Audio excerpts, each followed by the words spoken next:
যা সিনারিটা দেখো, মানে ভাই এই জায়গাগুলো থাকে কোথায়? এই পাশে দেখবে ফাঁকা মাঠ, এখানে যদি চাষ করা থাকতো পুরোটা সবুজ সবুজ, আর তার উপরে সেই নীল আকাশ। আর ডান হাতে দেখবে, ডান হাতেও সেই একই ব্যাপার, ফাঁকা মাঠ, ফাঁকা মাঠে সবুজ সবুজ, উপরে আকাশ। আর মাঝখানে দিয়ে চলেছে রাস্তা, আমরা চলেছি সোজা কুরুমবেড়া ফোর্টের রাস্তায়।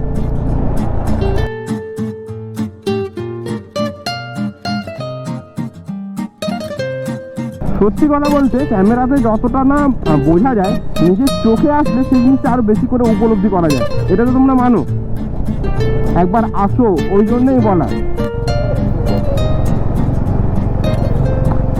রাস্তার সিনারিটা জাস্ট দেখো, মানে গ্রামের ভিতর দিয়ে রাস্তাটা গেছে, আর পুরো জায়গাটায় দুধারে গাছে ভর্তি, আর মাঝখান দিয়ে যে মানে সূর্যের যে আলোটা, তেমন একটু লাইট টাইপের লাগছে।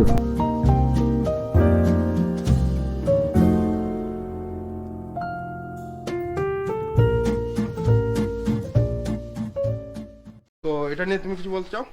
হ্যাঁ, এখানে সুন্দর লাগছে, এখানে এসে খুব দারুণ লাগছে। বাজে ভাবে বলছে, আমি এটা দেবো না ভিডিওতে, আমি এটা ভিডিওতে দেবো না, না না না দেবো না।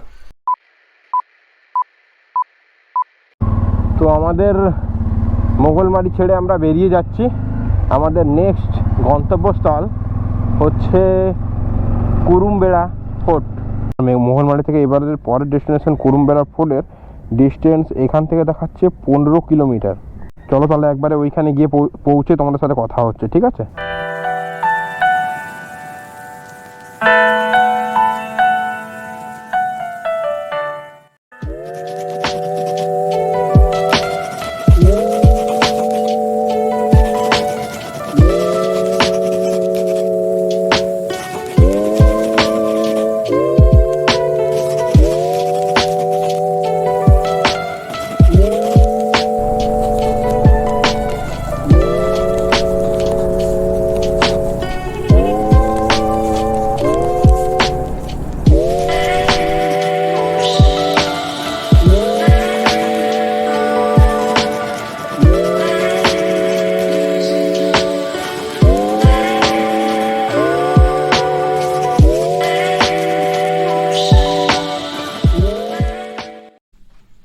উড়িষ্যার সূর্যবংশীয় রাজা গজপতি কপিলেন্দ্র দেবের রাজত্বকালে এই দুর্গটি নির্মিত হয়।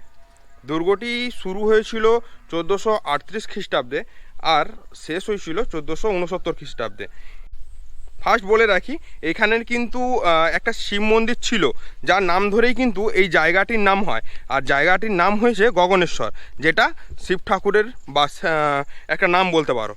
তো আমার যতদূর মনে হয় এইখানে যে এই ভগ্নস্তূপটা যেটা তোমরা দেখতে পাচ্ছ, এই জায়গাটাই ছিল শিব মন্দিরটা। আর এরই উল্টো দিকে রয়েছে যেটা গম্বুজ টাইপের করা আছে, সেটার যদি নিয়ে বলি, 1691 খ্রিস্টাব্দে মুঘল সম্রাট ঔরঙ্গজেব সকল মন্দির, এমনকি জগন্নাথ মন্দির অবধি ভেঙে দেওয়ার ফতোয়ানা জারি করে। তো তার কথাতেই তার সেনাপতি তাহির খাঁ স্থানটি দখল করতে আসে, আর অবশ্য দখল করেও নেয়, কারণ তাদের তখন ফৌজ ভালো ছিল অবশ্যই। তো তখনই বোধ হয় তিনি এই মন্দিরটা ভেঙে, এই যে সাপোজ ধরে রাখো এই যে মন্দিরটা, এই মন্দিরটা ভেঙে এই মসজিদটা তৈরি করেন। আর অবভিয়াসলি যখন কেউ কোনো কিছু জিনিস ক্যাপচার করে নেবে, তো ক্যাপচার করে নেওয়ার পর তো আর তাদেরই মত চলবে। তো তখন কি হয়েছিল না, আর ব্যাপারটা হচ্ছে তখনকার দিনে এটা একটা মন্দিরও ছিল, আর যেহেতু পুরী যাওয়ার পথে এটা পড়ছে, তো সেই জন্য কী হতো না, সবাই যখন ধরো পুরীতে যেত বা পুরীতে যাওয়ার সময় এই জায়গাটায় বিশ্রাম করতো, মানে একটা বিশ্রাম ঘর টাইপেরই ছিল।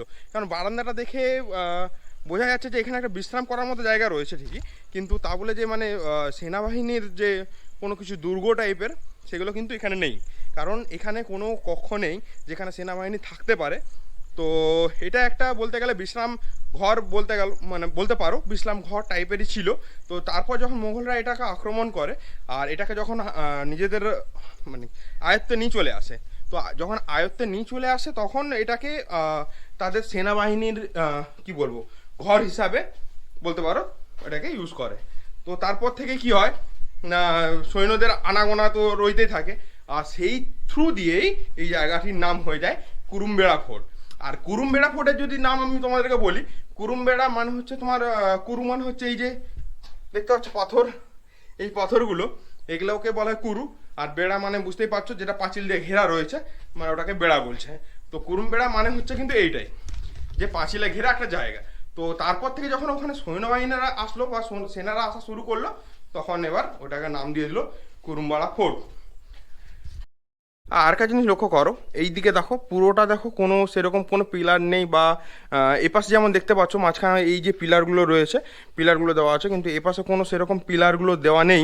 কারণ হচ্ছে একটাই, এই জায়গাটা যদি তোমরা ভালো করে লক্ষ্য করো, একটু জায়গাটা ধেপে গিয়েছে, যার জন্য এটা কিন্তু আগে ছিল না, এটা কিন্তু নতুন করে বানানো হয়েছে যাতে এটাকে প্রোটেকশন করা যায়।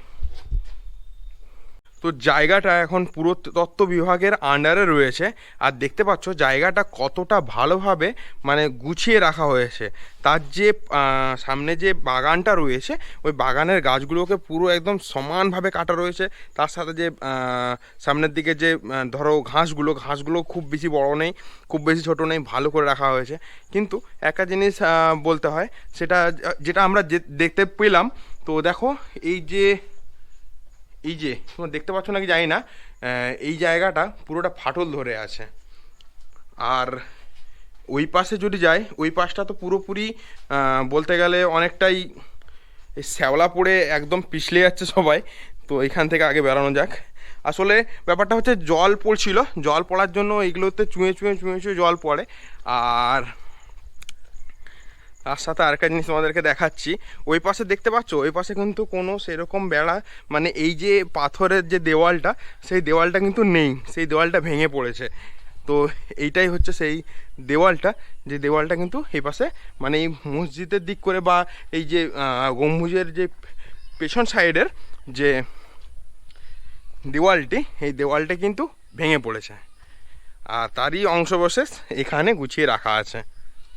তো জায়গাটা কিন্তু নো ডাউটলি ভালো জায়গা। কিন্তু একটা জিনিস আমি তোমাদেরকে সাজেস্ট করব, সেটা হচ্ছে তোমরা যদি এই কুরুম্বেরা ফোর্ট দেখতে আসছো, তার সাথে সাথে কিন্তু তোমরা মোগলমারির যে বৌদ্ধ স্তূপটা রয়েছে সেটাও দেখে নিও। তাহলে কি হবে, তো দুটো জিনিস দেখাও হয়ে যাবে। আর সত্যি কথা বলতে একটা বাজেটে যেটা থাকে, সেটা বাজেটে ফিটিং হয়ে যাবে। কোনো কিছু মনে হবে না যে বেশি খরচা করে ফেলেছি বা কিছু এরকম টাইপের, যেটা আমার মনে হয়। সেই জন্য আমি দুটোকে একসঙ্গে কাভার করে নিলাম।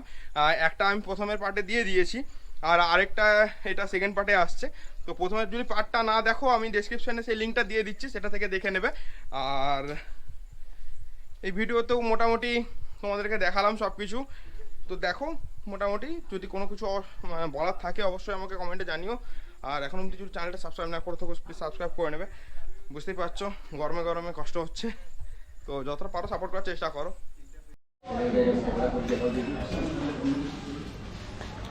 এবার আপাতত ঘোরা শেষ, ঘোরার পরে এবার খাবার পর্ব শুরু। অনেক লেট হয়ে গেছে, যার জন্য মানে কী বলবো, মন অবস্থা খারাপ, টোটাল খারাপ। তো মেনলি রুটি অর্ডার করেছি, তার সাথে তড়কা। আর সেরকম কিছু অর্ডার করছি না, পরে হয়তো কোল্ড ড্রিঙ্কস অর্ডার করতে পারি। তো এখনও যদি ভিডিওতে তোমরা আছো, অবশ্যই ভিডিওটা লাইক করে যেও। আর সবাই ভালো থেকো, পরে ভিডিওর জন্য ওয়েট করো। চলো টাটা। অ্যান্ড সাবস্ক্রাইবে এবং লাইক করো। বলেছে তাই হোক মোটামুটি। চলো ভালো থাকবে সবাই।